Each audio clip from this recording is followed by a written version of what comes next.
Let's mic देश का मिजाज साउथ।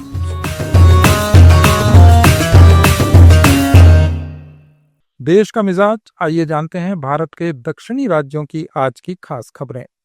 तमिलनाडु में बीजेपी को बड़ा झटका लगा है। एआईएडीएमके के वरिष्ठ नेता और पूर्व मुख्यमंत्री ओ पनीरसेल्वम ने एनडीए से नाता तोड़ लिया है। ओपीएस के इस फैसले को बीजेपी के लिए चुनावी रणनीति में भारी नुकसान माना जा रहा है, खासकर थेवर समुदाय के 12% वोट बैंक को लेकर।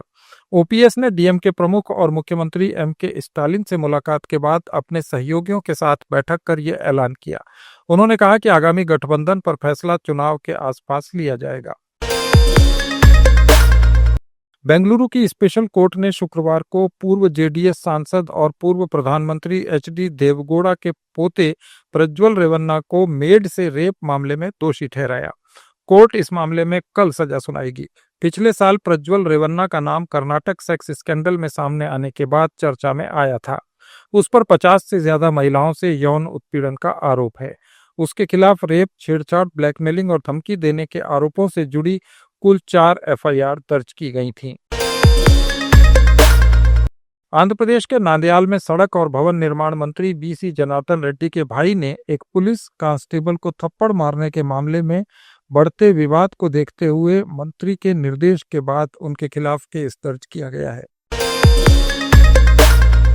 सुप्रीम कोर्ट ने 2019 में आंध्र प्रदेश में एक धरना प्रदर्शन को लेकर दर्ज की गई एफआईआर को रद्द कर दिया है।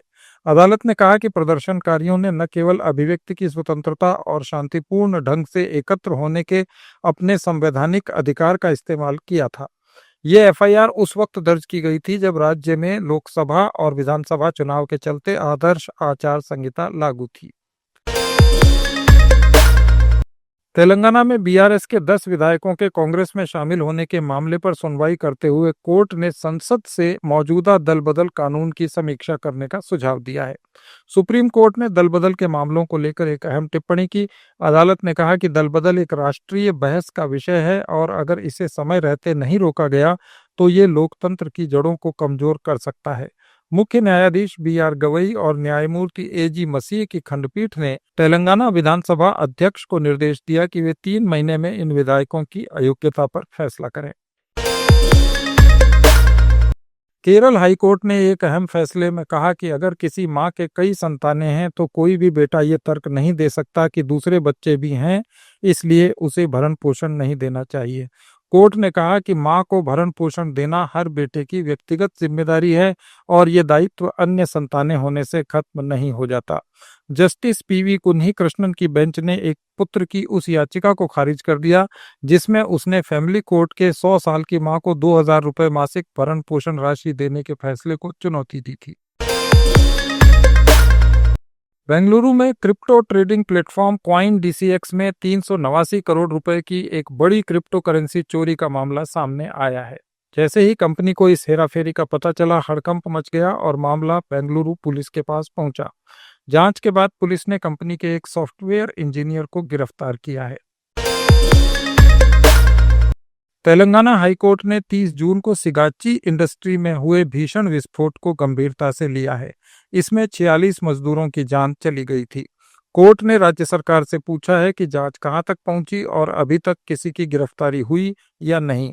ये सुनवाई Indian institute of chemical technology के रिटायर्ड वैज्ञानिक कलापाल बाबू राव की ओर से दायर जनहित याचिका पर हो रही थी।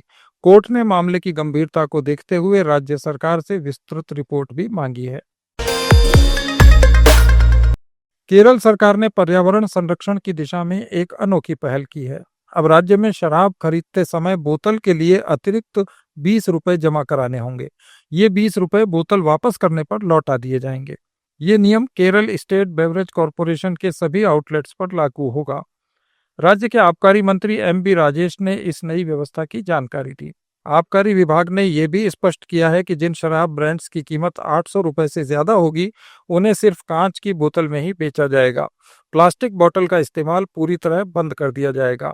केरल सरकार का मानना है कि इससे प्लास्टिक कचरे में कमी आएगी और पर्यावरण संरक्षण में मदद मिलेगी।